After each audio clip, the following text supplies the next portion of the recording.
గాలికి అలర్జీ ఉన్న కారణంగా పుట్టినప్పటి నుంచే ఒక బిడదవ జీవించిన ఒక అబ్బాయి కథ ఇది. 4 వయసులో ఆసుపత్రి నుంచి ఇంటికి తీసుకొచ్చిన వెంటనే ఒక బెలూన్ అతని వైపు రావడంతో తల్లి వెంటనే దాన్ని పగలగొట్టింది. ఎందుకంటే చిన్న క్రిమి కూడా అతనికి ప్రాణాంతకం. ఆ తర్వాత అతను బుడగలతో రాజభవనం లాంటి గదిలోనే ఉండేవారు.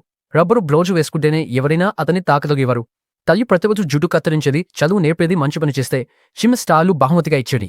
అతని ఆహారం స్టీమ్ స్టెరిలైజ్ చేసిన బిస్కెట్లే. కొన్నిసార్లు పక్కింటి పిల్లలు వచ్చి ఎదిరాలి చేస్తూ రాళ్లు విసుదే తల్లి నీళ్లు పోసుకలమేసేలి. ఇలా ఒంటరిగా పెరిగిన అతను బయట ప్రపంచాన్ని ఎప్పుడు చూడలేదు. ఒకరోజు కిటికీ నుంచి ఒక అందమైన అమ్మాయిని చూసి మొదటి చూపులోనే ప్రేమలో పడ్డాడు. ఆ తర్వాత ఆమెను చూడడానికి రోజూ కిటికీ శుభ్రం చేస్తున్నట్టు మతించేవాడు. క్రమంగా అమ్మాయికి కూడా అతను కనిపించాడు. ఆసక్తితో ఒకరోజు ఆమె పని ఇంటికి వచ్చింది. ఈవిడ ఉన్న పొడవాటి క్యూబ్ చూసి ఆశ్చర్యపోయి దాన్ని అనుసరించగా పై అంతస్తుకు చేరింది.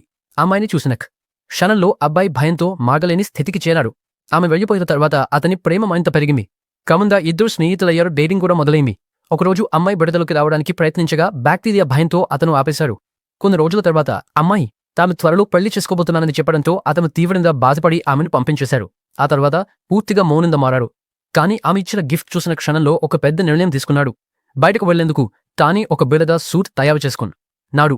జాగ్రత్తగా బయటకు వస్తూ మెట్లపై నుంచి పడిపోయినా ధైర్యం కోల్పోలేదు. చివరికి ఇంటి బయటకు వచ్చి మొదటిసారిగాలిని అనుభవించి ఆనందంతో ఒబ్బిపోయారు. తాని రోడ్డుపైకి రాగానే ఒక బస్సు ఢీకొట్టింది. దూరంగా ఎదురుపడ్డా బిడద సూట్ బలంగా ఉండడంతో ఏమీ కాలేదు. బస్సు సిబ్బంది అతన్ని ఎక్కించుకుని తీసుకెళ్లగా నెలల ప్రయాణం తర్వాత అమ్మాయి పెళ్లికి చేరాడు. అక్కడ బిడద సూట్ చూపేసి ప్రేమ చూపించాడు. అమ్మాయి భావోద్వేగానికి లోనవుతుండగా అబ్బాయి ఒక్కసారిగా స్పృహ కోల్పోయాడు. అందరూ భయపడగా తల్లిదండ్రులు వచ్చావు. దిశబడికి అతను లేచి అదే అమ్మాయిని పెళ్లి చేసుకుని ఇద్దరూ సంతోషంగా జీవించావు. గాలికి